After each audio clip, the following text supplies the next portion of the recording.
Street.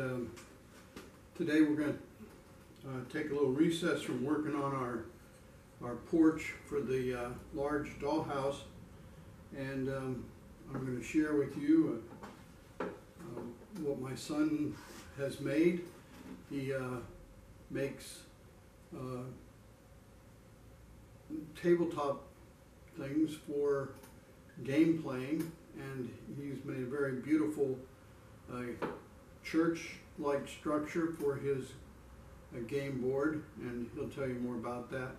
So that's going to be what we look at today. I want to, of course, ask you to subscribe if you're so desirous after you view this or view some of the other videos on this channel. Or I also want you to push that like button if you like the program today, and you can get in touch with me at onepetitestreet@gmail.com.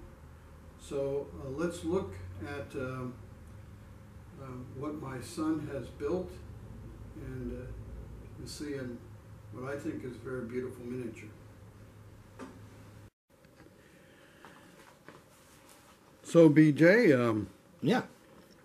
Tell me about this. This is a church? Yes, it's a church that can be used on for a miniature game. Frostgrave is what I created it for. The miniatures that work on there are the 28mm miniatures.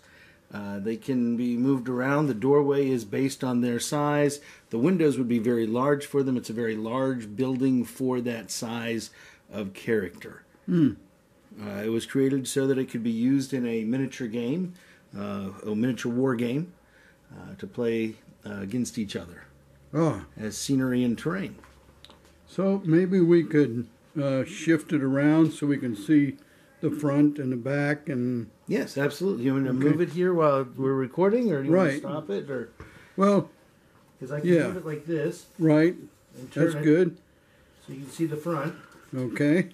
Now all of this is made out of foam. Okay. I don't know if the light's on there real well or not, but this is all. Well, the first part of this is all made out of foam that was carved. Mm-hmm.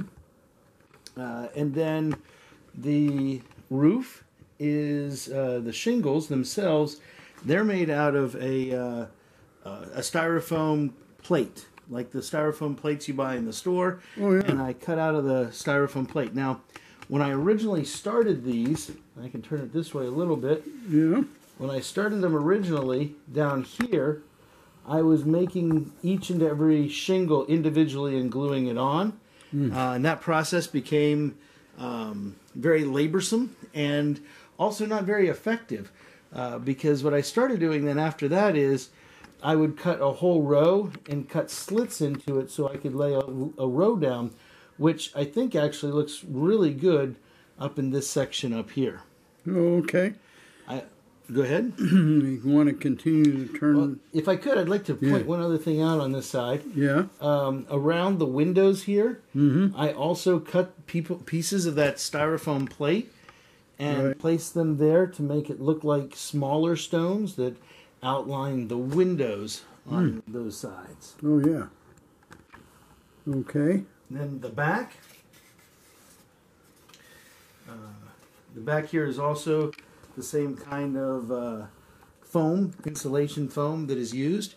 The top as well, insulation foam, where I used a knife and cut out each of these little bits right here, and sometimes you pop out a little bit more. In painting it, I would paint it first all black. The entire thing was painted completely black. Then I would color it with, or paint it with a gray, and then a light granite gray quickly across it, which brings out some of those other features. All right, and you were saying on the other side, so we can turn it back around. And there's something about that side you were saying. Well, so one of the things that I like to do when I make any of these is to make them interchangeable so that it can be either a full church, like so, or you can actually remove one of the sides here, and you can replace it with another side, and this side, should get on the right one, this side would also be able to be placed inside here, and if I lift it up and push it a little bit more, I can get it to fit into the holes. Well, I hope you enjoyed that little look at my very talented son's building, and once in a while he said he'd share some of the other ones that he's made. So hope you enjoyed the program.